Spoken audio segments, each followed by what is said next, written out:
2000년대 중반, 베트남 한 주택가에서 468명의 탈북자들이 좁은 방들에 숨어 한국행을 기다리고 있었습니다. 그런데 베트남 정부가 갑작스럽게 이들 전원을 중국으로, 결국 북한으로 강제 송환하겠다고 통보했습니다. 정치범 수용 소행을 의미하는 이 결정 앞에서 468명은 절망에 빠졌고, 밤새 기도와 울음소리만 집 안을 가득 채웠습니다. 과연 이들은 어떻게 되었을까요? 구독과 좋아요로 함께 해주세요. 저는 평양에서 태어나고 자랐습니다. 여러분도 아시다시피 평양이라고 하면 북한에서는 제일 좋은 곳이잖아요. 저희 집은 중구역에 있었는데 그곳은 평양 한복판이라고 보시면 됩니다. 할아버지께서 중앙당에서 일하셨고 아버지는 무역 일을 하셨어요. 그러니까 외국을 오가는 일을 하신 거죠. 그런 집안이었으니 저희는 배급이 끊긴 적이 한 번도 없었습니다. 아침이면 어머니가 배급소에서 받아온 쌀로 밥을 지으셨어요. 하얀 쌀밥이었습니다. 북한에서 하얀 쌀밥을 매일 먹을 수 있다는 건 그게 얼마나 큰 특권인지 아시는 분들은 아실 겁니다. 저는 그때 그게 당연한 줄 알았어요. 우리 집만 그런 게 아니라 다들 그렇게 사는 줄 알았죠. 참 어리석었습니다. 저는 외국어 학원에 다녔습니다. 영어하고 중국어를 배웠어요. 그것도 평양에서 선택받은 아이들만 다닐 수 있는 곳이었습니다. 학원 가는 길에 보면 대동강이 흐르고 강 건너편으로 주체 사상탑이 보였어요. 그 풍경이 참 좋았습니다. 지금도 눈을 감으면 그 길이 선명하게 떠오릅니다. 봄이면 버들가지가 바람에 흔들리고 여름이면 강물이 반짝이던 모습 말이에요. 저녁이면 가족이 다 모여 밥을 먹었습니다. 아버지, 어머니, 저, 그리고 대학생인 여동생, 내 식구가 둘러앉아 그날 있었던 일을 이야기했어요. 어머니가 만들어주신 된장찌개 맛이 참 좋았습니다. 김치도 직접 담그셨고요. 추석이나 설날이면 송편도 빚고 떡국도 끓이셨어요. 평양에서도 명절은 명절이었으니까요. 그런 평범한 일상이 제게는 전부였습니다. 그런데 2000년대 중반쯤이었을 겁니다. 아버지의 모습이 조금씩 달라지기 시작했어요. 원래 말씀이 많으신 분은 아니셨는데 그때부터는 더 말이 없으셨어요. 저녁 먹을 때도 생각에 잠기신 것처럼 멍하니 계실 때가 많았습니다. 어머니가 여보, 괜찮으세요? 하고 물어보셔도 응, 괜찮아 하시면서 고개만 끄덕이셨죠. 그리고 전화 통화가 부쩍 늘었습니다. 밤늦게까지 방문을 닫고 통화하시는 날이 많아졌어요. 제가 문 앞을 지나가면 얼른 통화를 끊으시곤 했습니다. 응, 나중에 다시 이야기하지 하시면서요. 그때는 무역 일 때문에 바쁘신가 보다 했어요. 중국이나 일본 거래처 사람들이랑 통화하시는 거겠거니 했죠. 어느 날은 새벽에 일어나서 물을 마시러 나왔는데 아버지가 거실에 혼자 앉아 계셨어요. 불도 켜지 않은 채 어둠 속에서요. 깜짝 놀라서 아버지, 왜 안 주무세요? 했더니 아, 그냥 잠이 안 와서 하시면서 웃으셨습니다. 그런데 그 웃음이 이상했어요. 어떻게 말해야 할까요?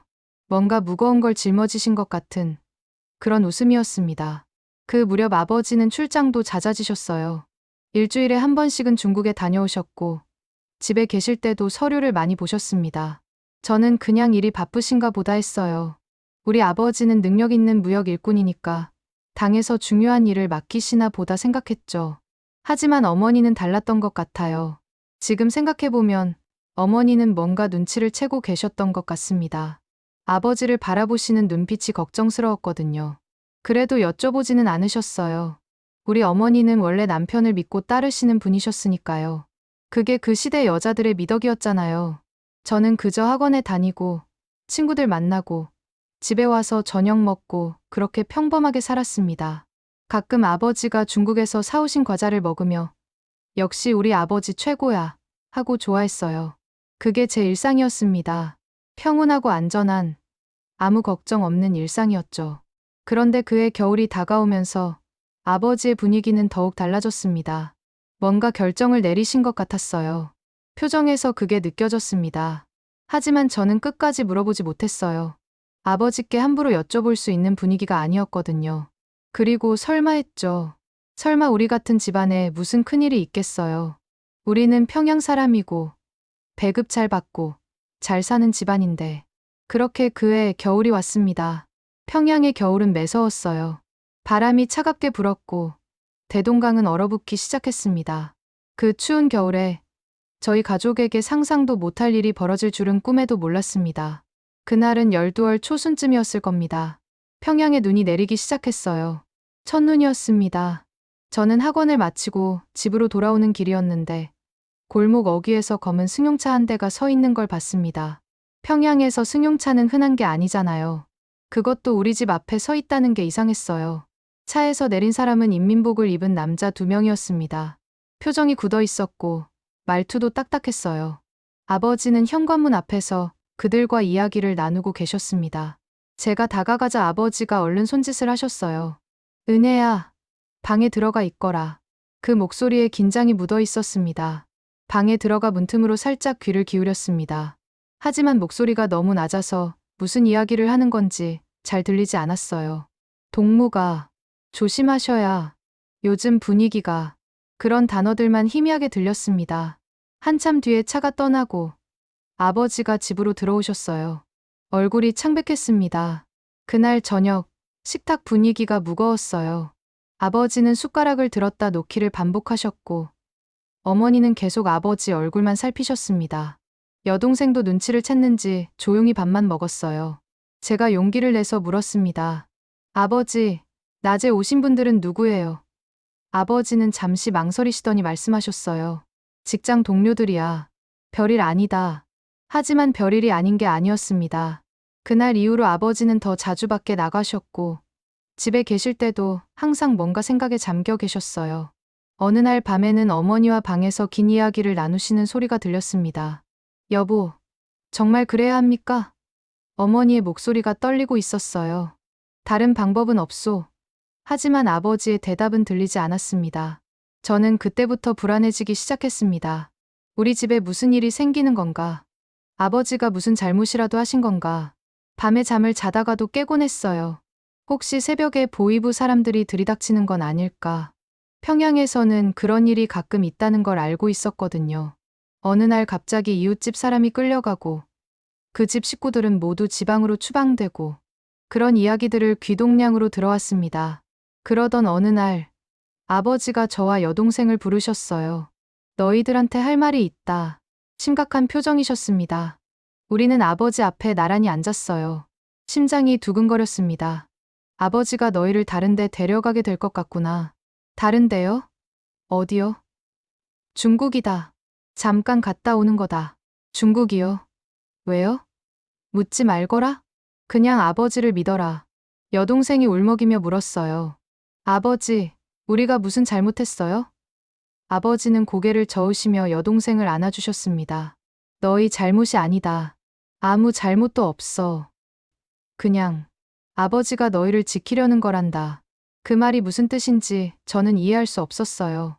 평양에서 잘 살고 있는데 뭘 지켜요? 누구한테서요? 그날 밤 잠을 이루지 못하고 누워있는데 어머니와 아버지의 대화 소리가 들렸습니다. 아이들이 너무 어려요. 특히 은혜는 아직 어린애예요. 어머니가 울먹이는 목소리였어요. 나도 안다. 하지만 여기 남아있으면 더 위험해. 지금이라도 내가 할 수 있을 때 해야 한다. 아버지의 목소리는 단호했지만 떨리고 있었습니다. 다음 날 아침 식탁에 앉았을 때 아버지가 말씀하셨어요. 열흘 뒤에 출발한다. 짐은 많이 싸지 마라. 옷 몇 벌만 챙기면 된다. 열흘이요? 이렇게 갑자기요. 준비할 시간 필요하잖니. 열흘이면 충분하다. 저는 아무 말도 못했어요. 머릿속이 하얘졌습니다. 학원에 가서도 수업에 집중할 수 없었어요. 선생님이 무슨 말씀을 하시는지 귀에 들어오지 않았습니다. 창밖으로 보이는 대동강만 멍하니 바라봤어요. 저 강을 정말 떠나게 되는 건가? 이 평양을, 이 거리를, 이 모든 걸 떠나야 하는 건가? 친구들한테 작별 인사도 못하는 건가? 집으로 돌아오는 길에 익숙한 풍경들을 유심히 봤습니다. 매일 지나다니던 모퉁이 가게, 늘 서 있던 김일성 초상화, 학교 앞 은행나무. 이 모든 게 갑자기 소중하게 느껴졌어요. 여태껏 당연하게 여겼던 것들이 이제는 다시 못 볼 수도 있다는 생각이 들자 가슴이 먹먹해졌습니다. 집에 도착했을 때 어머니가 조용히 짐을 꾸리고 계셨어요. 오래된 가방에 옷가지들을 넣고 계셨는데 손이 떨리는 게 보였습니다. 어머니, 제가 부르자 어머니가 고개를 돌리셨어요. 눈이 빨갛게 충혈되어 있었습니다. 은혜야, 너무 걱정하지 마라. 우리 다 같이 가는 거잖니. 그렇게 말씀하셨지만 어머니도 확신이 없어 보였어요. 그렇게 열흘이 흘러갔습니다. 하루하루가 너무 빨리 지나갔고 동시에 너무 느리게 느껴졌어요. 출발 전날 밤, 저는 제 방을 둘러봤습니다. 책상, 책장, 침대, 창문. 이 모든 게 제 삶이었는데 이제 떠나야 한다니 눈물이 났습니다. 왜 가야 하는지, 무엇 때문인지 아직도 이해할 수 없었어요. 하지만 한 가지는 확실했습니다. 아버지는 우리를 위해 뭔가 큰 결정을 내리신 거라는 것. 그리고 그 결정은 되돌릴 수 없다는 것. 다음 날 아침이 밝았습니다. 떠나는 날이었습니다. 출발하는 날 아침, 하늘이 잿빛이었습니다. 눈은 내리지 않았지만 공기가 뼛속까지 시렸어요. 아버지가 말씀하셨습니다. 옷 두껍게 입어라. 오늘 밤 춥다. 밤이요? 낮에 떠나는 게 아니었나요? 하지만 묻지 않았습니다. 아버지 얼굴을 보니 물어보면 안 될 것 같았거든요. 저녁 6시쯤 되었을 때 아버지가 우리를 불렀습니다. 이제 나가자. 가방 하나씩만 들었어요. 짐이 너무 없어서 이상했습니다. 중국에 간다면서 왜 이렇게 짐이 적은 건지. 어머니는 계속 집 안을 둘러보셨어요. 마치 마지막으로 보는 것처럼 말이에요. 여보, 가요. 아버지가 어머니 손을 잡았습니다. 문을 나서는 순간 어머니가 뒤를 돌아봤어요. 눈에 눈물이 그렁그렁했습니다. 기차역까지는 걸어갔습니다. 평양역이 아니었어요. 작은 역이었는데 이름도 잘 기억나지 않습니다. 역에는 사람이 별로 없었어요. 그런데 이상했어요. 우리 같은 사람들이 몇 가족 더 있었거든요. 다들 작은 가방 하나씩만 들고 조용히 서 있었습니다. 말을 섞지는 않았지만 눈빛만 봐도 알 수 있었어요. 다들 같은 이유로 이곳에 온 거라는 걸. 1시간쯤 기다렸을까요? 저희보다 먼저 와 있던 가족들과 함께 기차에 올랐습니다. 객차 한 칸에 10가족 정도 탔어요. 조명이 어두웠고 난방도 잘 안 됐습니다. 창문에는 성에가 하얗게 끼어 있었어요. 기차가 출발했습니다. 어디로 가는지 아무도 말해주지 않았어요. 한참을 달렸습니다. 밤이 깊어갔어요. 어머니는 여동생을 꼭 안고 계셨고 저는 아버지 옆에 앉아 있었습니다. 아버지, 우리 어디 가는 거예요? 제가 작은 목소리로 물었어요. 아버지는 제 손을 꽉 잡으시더니 말씀하셨습니다. 곧 알게 된다. 조금만 참아라. 그 손이 차갑고 떨리고 있었습니다. 기차가 멈췄습니다. 여기서 내리라고 했어요. 밖으로 나가니 칠흑같이 어두웠습니다. 가로등도 없었고 달빛만 희미하게 비추고 있었어요. 추웠습니다. 숨을 쉴 때마다 입에서 하얀 김이 나왔어요. 그때 저 멀리서 사람들이 다가오는 게 보였습니다. 군인들이었습니다. 총을 메고 있었어요. 저는 깜짝 놀라서 아버지 뒤로 숨었습니다. 북한에서 군인들이 총을 들고 오면 좋은 일이 없다는 걸 알고 있었거든요. 그런데 이상했어요. 군인 하나가 아버지에게 다가와서 존댓말로 말하는 거예요. 이쪽으로 오십시오. 안내해드리겠습니다. 존댓말이요. 군인이 민간인한테요? 우리는 군인들을 따라 걷기 시작했습니다. 눈 쌓인 길을 한참 걸었어요. 발이 시렸고 다리가 아팠습니다. 여동생은 힘들어서 중간에 주저앉았고 아버지가 업어주셨어요. 어머니는 계속 뒤를 돌아봤습니다. 무슨 생각을 하시는 건지 알 것 같았어요. 지금이라도 돌아갈까? 그런 생각 말이에요. 한참을 걷자 강이 나왔습니다. 넓은 강이었어요. 그런데 강물이 보이지 않았어요. 얼어 있었거든요. 꽁꽁 얼어붙은 강이었습니다. 군인 하나가 말했습니다. 이 강을 건너시면 됩니다. 뭐라고요? 이 얼음 위를요? 네, 괜찮습니다. 충분히 두껍습니다. 충분히 두껍다니. 그게 무슨 위로가 됩니까? 군인이 먼저 얼음 위를 밟았습니다. 발을 쿵쿵 구르면서요. 보십시오. 멀쩡합니다. 그리고는 천천히 앞으로 걸어갔어요. 우리더러 따라오라는 신호였습니다. 아버지가 먼저 발을 내디뎠어요. 조심해서 걸어라. 천천히. 어머니가 여동생 손을 잡았고 저는 어머니 옷자락을 붙잡았습니다. 얼음 위를 걷는 게 이렇게 무서운 줄 몰랐어요. 발밑에서 얼음이 삐걱거리는 소리가 들렸습니다. 혹시 깨지는 건 아닐까? 물에 빠지면 어떡하지? 겨울 강물에 빠지면 그 자리에서 얼어 죽는다고 들었거든요. 다리가 후들후들 떨렸습니다. 괜찮아. 괜찮아. 어머니가 제 손을 꽉 잡으며 말씀하셨어요. 하지만 어머니 손도 떨리고 있었습니다. 한 걸음 한 걸음 조심스럽게 걸었어요. 얼마나 걸었을까요? 10분쯤. 아니면 20분. 시간 감각이 없었습니다. 그 순간에는 발 밑에 얼음만, 앞서가는 군인의 등만 보였거든요. 그렇게 걷고 또 걸었습니다. 드디어 강 반대편에 도착했습니다. 땅을 밟는 순간 다리에 힘이 풀렸어요. 여동생은 그 자리에 주저앉아 울기 시작했습니다. 무서웠어요. 어머니가 여동생을 안아주셨어요. 다 지나갔어. 이제 괜찮아. 하지만 정말 괜찮은 건지 아무도 확신할 수 없었습니다. 강 건너편에는 차가 기다리고 있었습니다. 엔진이 켜진 채로요. 배기가스가 하얗게 피어오르고 있었어요. 너무 준비된 장면이었습니다. 차 안에는 이미 사람들이 타고 있었고, 우리도 그 차에 올라탔습니다. 앉을 자리가 없어서 서서 갔어요. 차는 바로 출발했습니다. 불도 제대로 켜지 않은 채로요. 창밖을 보니 아무것도 보이지 않았습니다. 깜깜한 시골길이었어요. 간간이 집 불빛이 보였지만 금방 지나쳐버렸습니다. 차는 계속 달렸고 아무도 말하지 않았어요. 침묵만 흘렀습니다. 제 머릿속에는 하나의 질문만 맴돌았습니다. 우리는 지금 어디로 가고 있는 걸까? 그때 비로소 알았습니다. 우리는 이미 선을 넘었다는 것을. 그 얼어붙은 강을 건너는 순간 돌아갈 수 없는 곳으로 왔다는 것을. 아버지는 창밖만 바라보고 계셨어요. 그 옆모습이 너무 외로워 보였습니다. 가장으로서, 아버지로서, 가족을 지키기 위해 이 무거운 결정을 내리신 거였죠. 그 짐을 혼자 짊어지신 거였습니다. 차는 밤새도록 달렸습니다. 저는 어머니 어깨에 기대 눈을 감았지만 잠들 수 없었어요.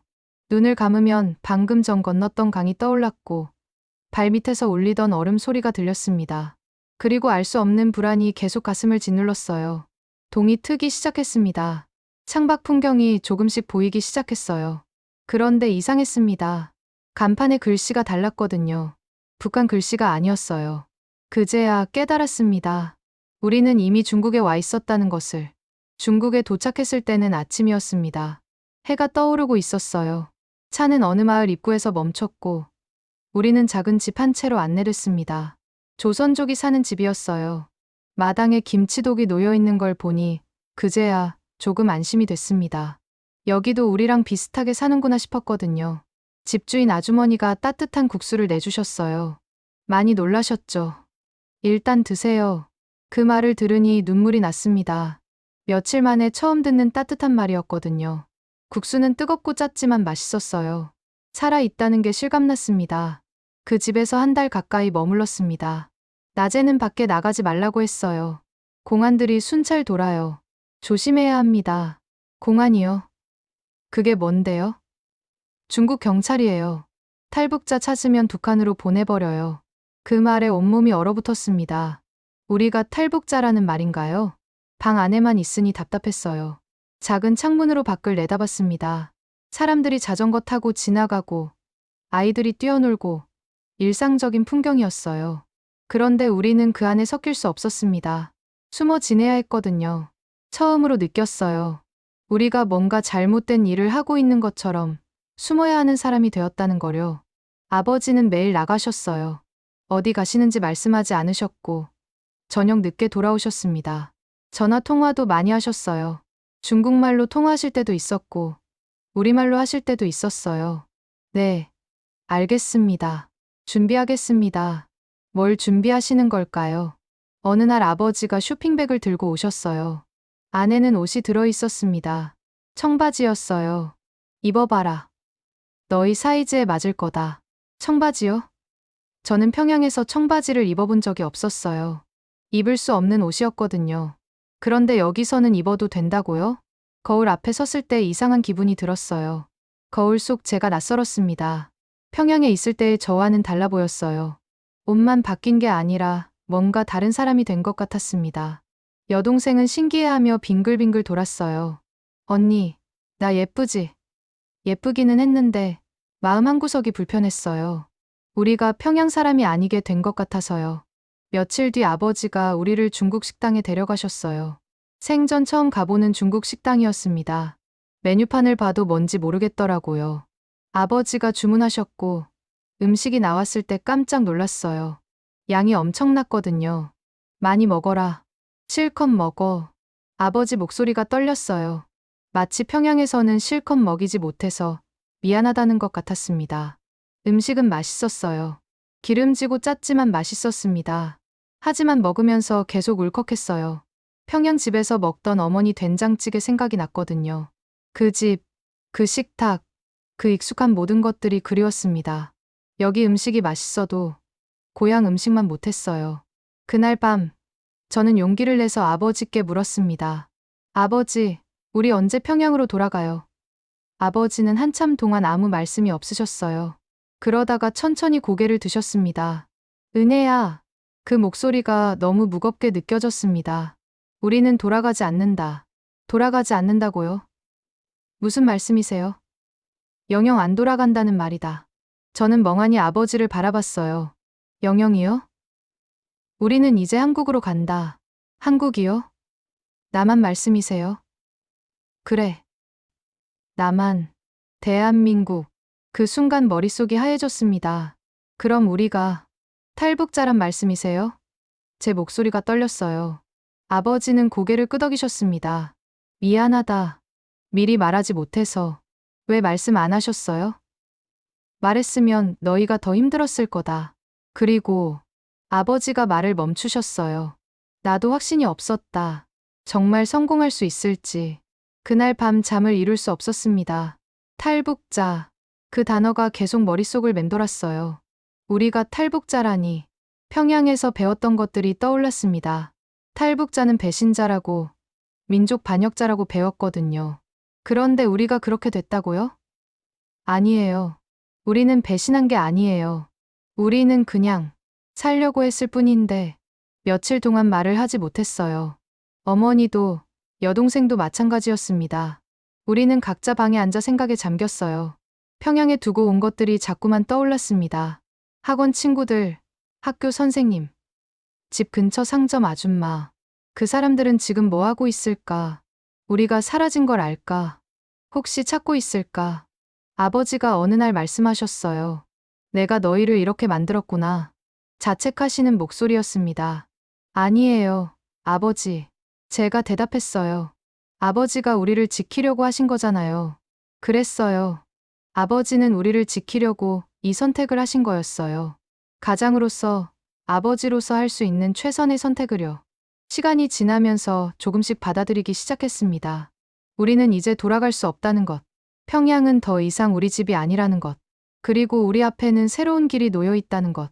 그 길이 어떤 길인지는 몰랐지만 가족이 함께 있으니 갈 수 있을 것 같았어요.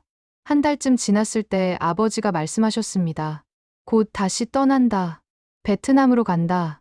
베트남이요? 거기는 또 어딘가요? 한국 가는 길이다.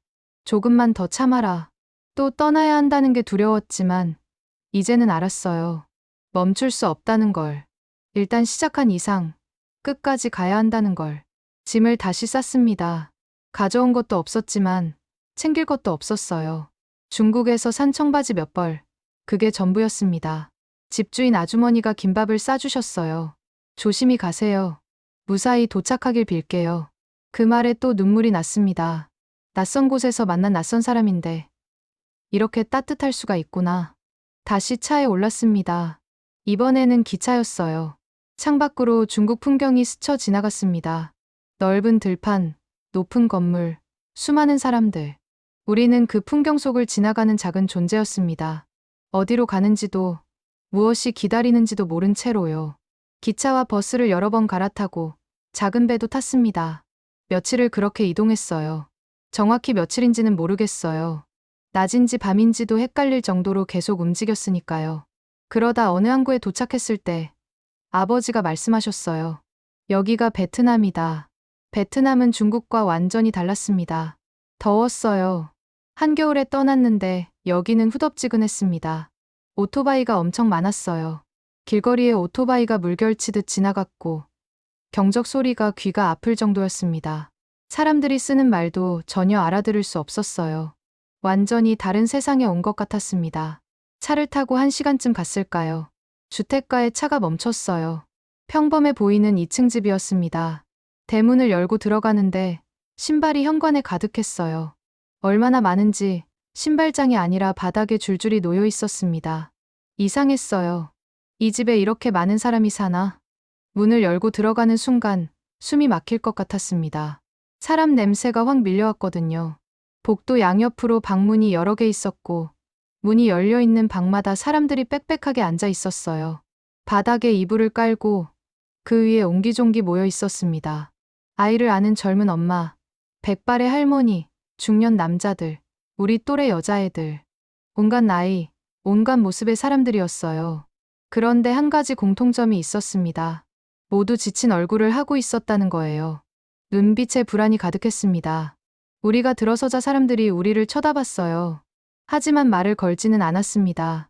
그냥 무표정하게 바라보다가 다시 고개를 떨구었어요. 여기서는 서로 말을 섞지 않는 게 규칙인 것 같았습니다. 한 남자가 우리를 안내했어요. 이 방 쓰세요. 작은 방이었습니다. 우리 가족 4명이 누우면 꽉 차는 크기였어요. 창문은 있었지만 커튼이 쳐져 있었고 커튼을 걷지 말라고 했습니다. 밖에서 안 보이게 해야 해요. 알겠죠?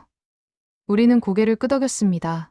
짐을 풀고 앉아 있는데 옆방에서 아기 우는 소리가 들렸어요. 달래는 엄마 목소리도 들렸고요. 그 소리를 듣는데 가슴이 아팠습니다. 저 아기는 얼마나 힘들까. 이런 좁은 방에서 매일 갇혀 지내야 하니.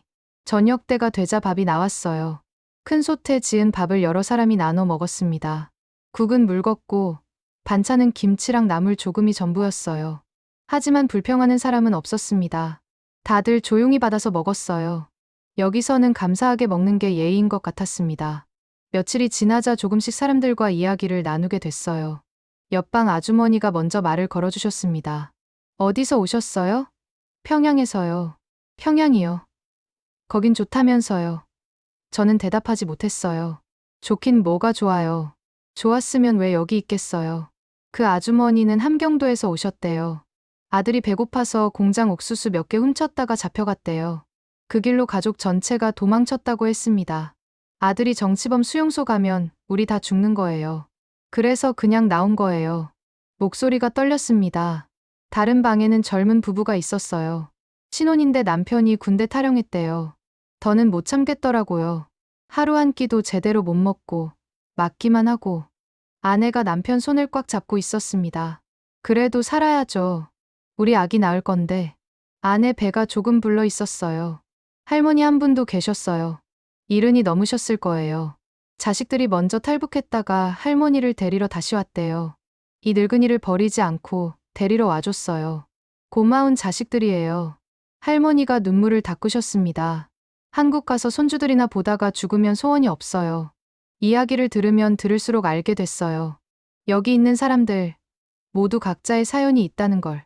배고파서 온 사람, 탄압받아서 온 사람, 가족을 지키려고 온 사람.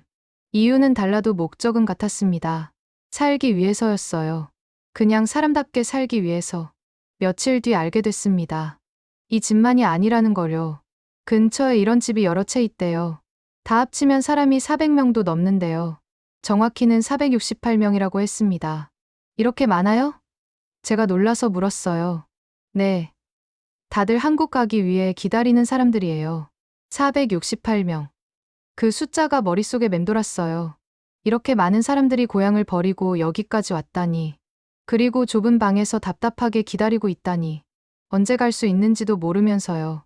여기 얼마나 계셨어요? 제가 아주머니께 물었어요. 저는 3달째예요. 어떤 분은 1년 넘게 계셔요. 1년이요? 이 좁은 방에서요? 네, 순서가 있어요. 한국 정부에서 받아줄 때까지 기다려야 해요. 그날 밤, 잠이 오지 않았어요.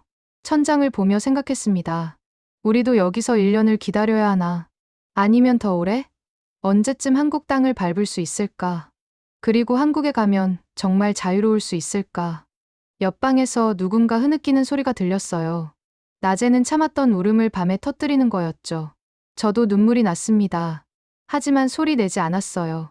여기 있는 468명 모두가 참고 있는데 저만 울 수는 없었거든요. 어머니가 제 손을 잡아주셨어요. 괜찮다.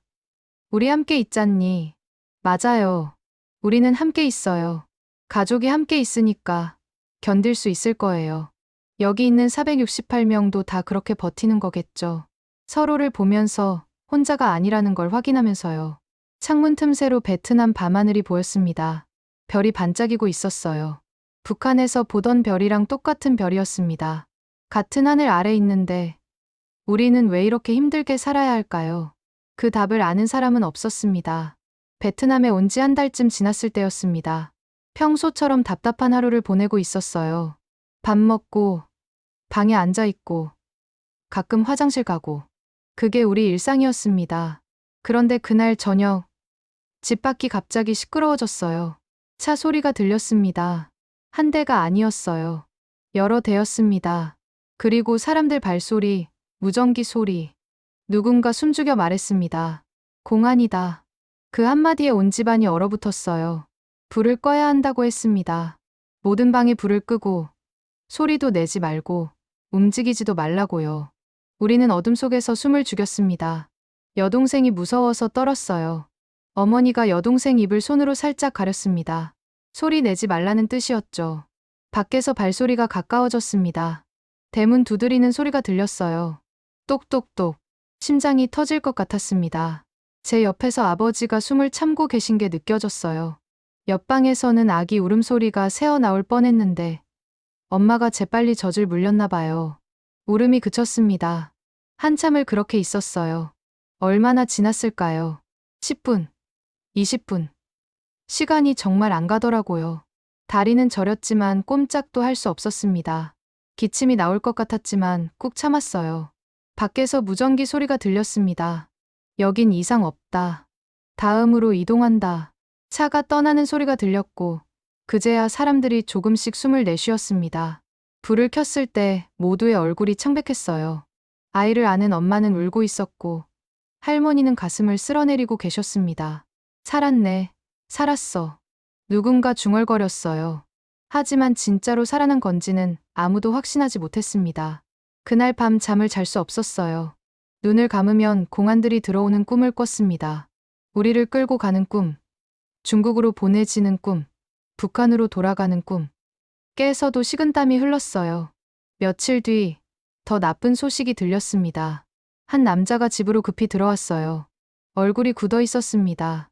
모여봐요. 중요한 얘기가 있어요. 사람들이 복도로 나왔습니다. 방마다 대표로 한 명씩 나왔어요. 아버지도 나가셨고 저는 방문 틈으로 귀를 기울였습니다. 베트남 정부에서 결정을 내렸습니다. 남자 목소리가 떨렸어요.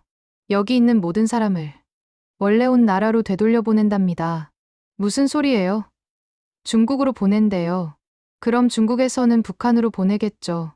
그 말에 복도가 술렁였습니다. 468명 전부요? 누군가 물었어요. 네, 전부입니다. 한 명도 빠짐없이. 그 순간 비명 소리가 터져 나왔습니다. 안 돼요. 우리 죽으라는 거예요. 여기저기서 울음소리가 들렸어요. 아버지가 방으로 돌아오셨을 때 얼굴이 흙빛이었습니다. 여보, 어머니가 떨리는 목소리로 물었어요. 아버지는 고개를 끄덕이셨습니다. 우리도 포함이다. 그 말에 어머니가 주저앉으셨어요. 여동생은 의미를 몰라서 왜 그러세요? 하고 물었지만 저는 알았습니다. 우리가 죽을 수도 있다는 거요. 북한으로 돌아간다는 건 죽음을 의미했습니다. 탈북자는 정치범 수용소로 보내지거든요. 거기서는 살아남기 힘들어요.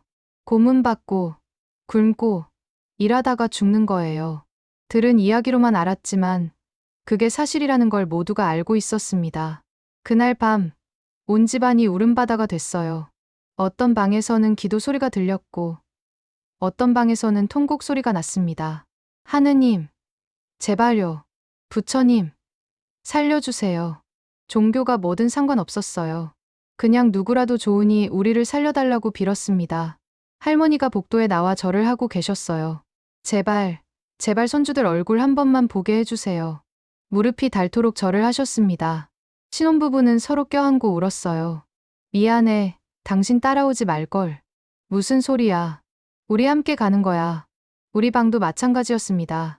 어머니는 기도하셨고 아버지는 벽에 머리를 기댄 채 눈을 감고 계셨어요. 여동생은 저한테 물었어요. 언니, 우리 죽는 거야? 저는 대답할 수 없었습니다. 모르겠어요.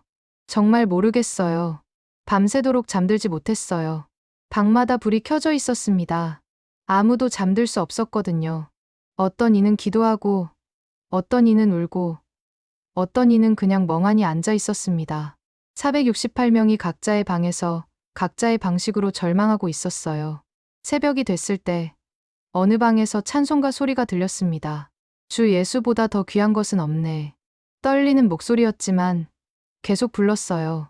그러자 다른 방에서도 따라 부르기 시작했습니다. 노래를 모르는 사람도 흥얼거렸어요.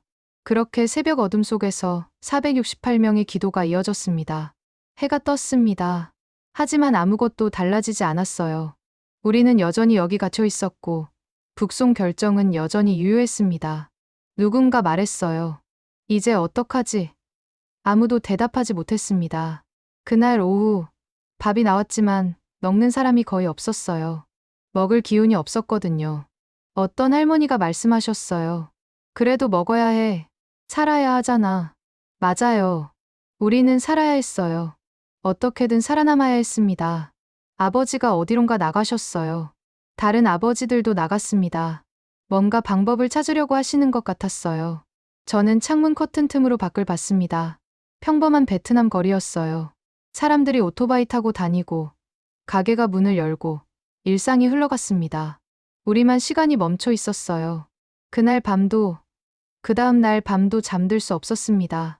468명 모두가 같은 악몽을 꾸고 있었어요. 돌아갈 수 없는 곳으로 끌려가는 악몽을요. 북송 통보 후 사흘째 되던 날이었습니다. 집 안 분위기는 여전히 무겁고 절망적이었어요. 밥은 나왔지만 먹는 사람이 별로 없었고, 방마다 기도 소리만 들렸습니다. 그런데 그날 오후, 갑자기 남자 몇 명이 집으로 들어왔어요. 처음 보는 사람들이었습니다. 그런데 이상했어요. 표정이 밝았거든요. 이 절망적인 상황에서 밝은 얼굴로 들어온다는 게 이상했습니다. 그들이 입을 열었을 때 우리는 더 놀랐어요. 안녕하세요, 여러분. 한국말이었습니다. 그것도 우리가 아는 남한 말투였어요. 저희는 한국에서 왔습니다. 여러분을 도우러 왔어요. 그 말에 사람들이 웅성거리기 시작했습니다. 정말요? 우리를 도와주러 왔다고요? 네, 정말입니다. 이제 걱정하지 않으셔도 됩니다. 그 말을 듣는 순간 누군가 울음을 터뜨렸어요. 그러자 여기저기서 울음소리가 퍼져나갔습니다. 하지만 진짜로 믿어도 되는 건지 확신이 서지 않았어요. 혹시 속이는 건 아닐까? 북한 보위부가 변장한 건 아닐까? 그런 두려움이 있었습니다. 그때 한 조사관이 말했어요. 여러분 중에 애국가 아시는 분 계세요? 애국가요? 네, 대한민국 애국가요. 누군가 조심스럽게 불렀어요. 동해물과 백두산이.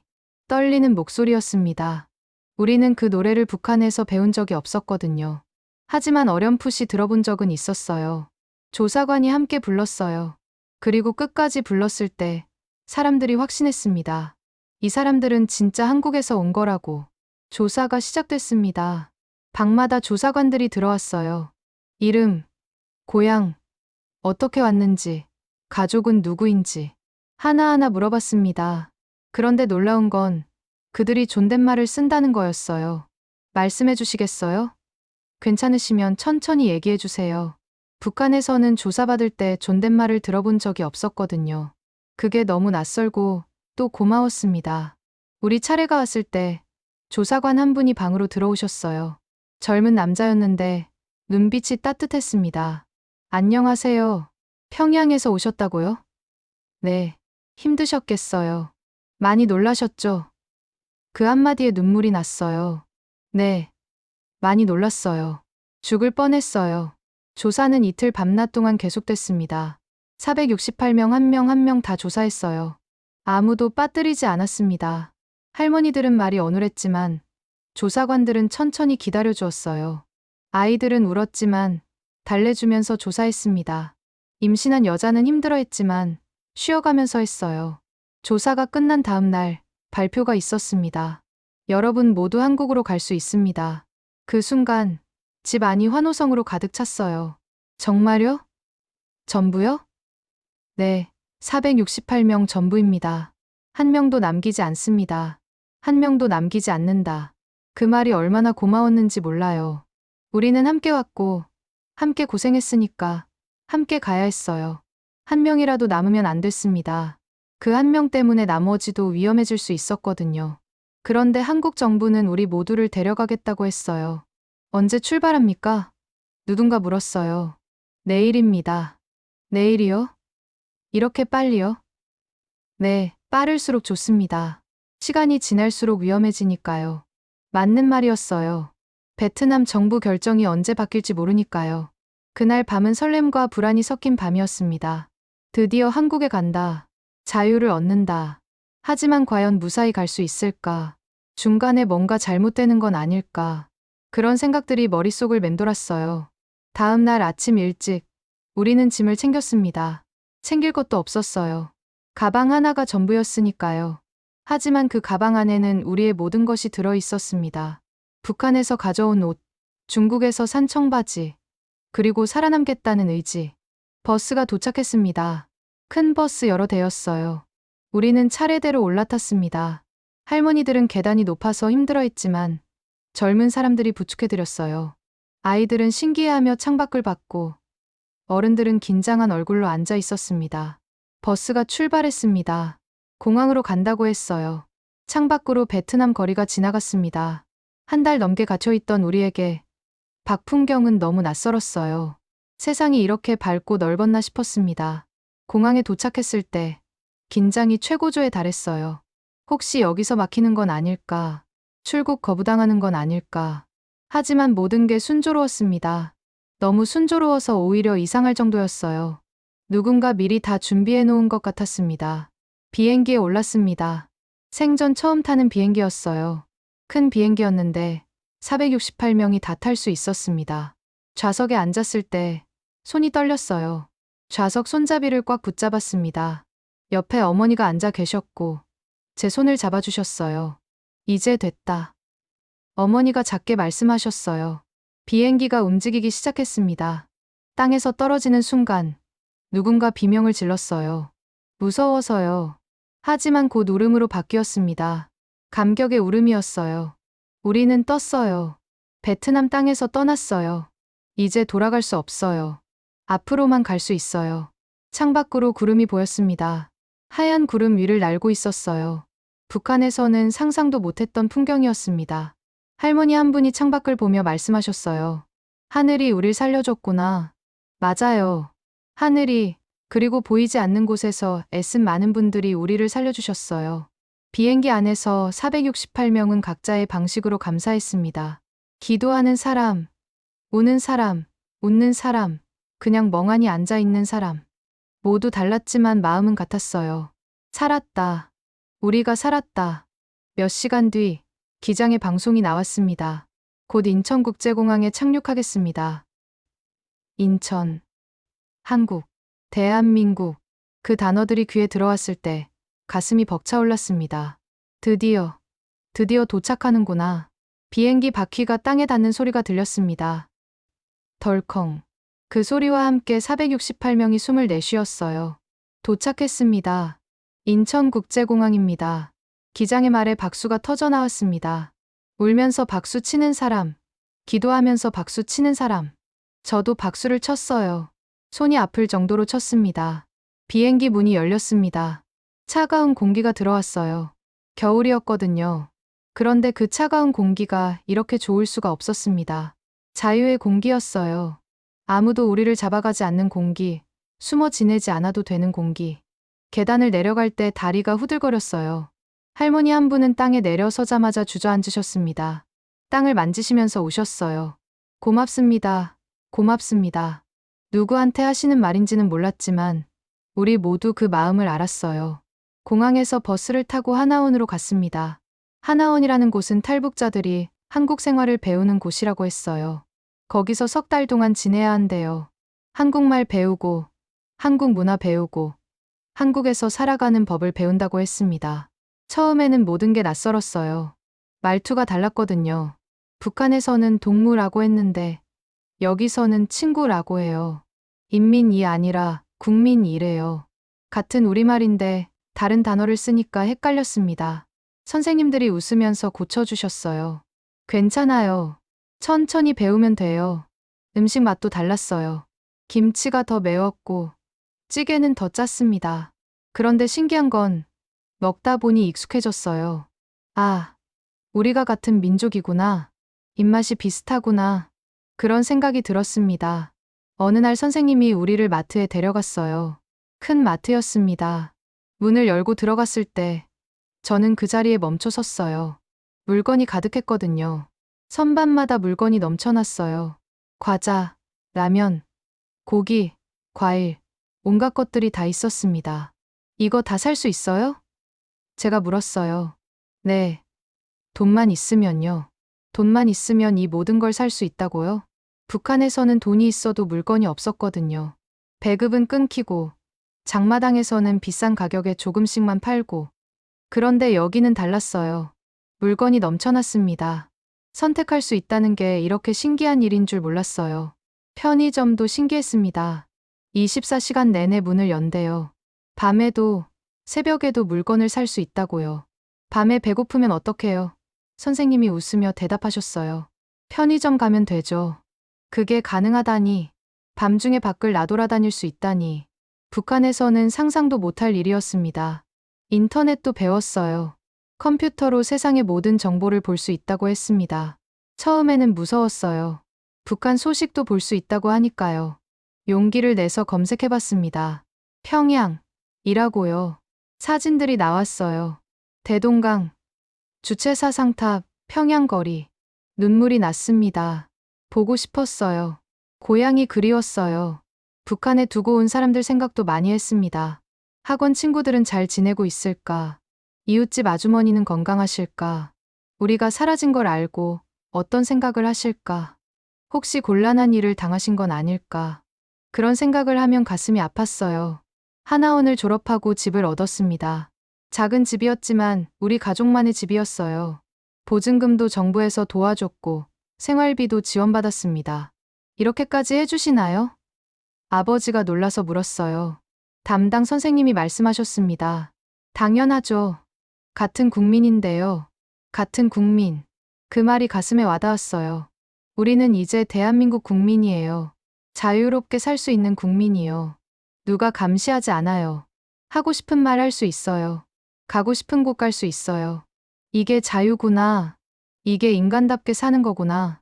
직장도 구했어요. 처음에는 말투 때문에 힘들었습니다. 북한에서 오셨어요? 사람들이 물었어요. 부끄러웠어요. 하지만 대부분 친절했습니다. 힘드셨겠어요. 잘 오셨어요. 그렇게 말해주는 분들이 많았어요. 어느 날 회사 동료가 물었어요. 북한 가족들 보고 싶지 않아요? 보고 싶죠. 매일 생각해요. 통일되면 다시 만날 수 있겠네요. 통일. 그 단어를 듣는 순간 눈물이 났습니다. 네. 통일되면 좋겠어요.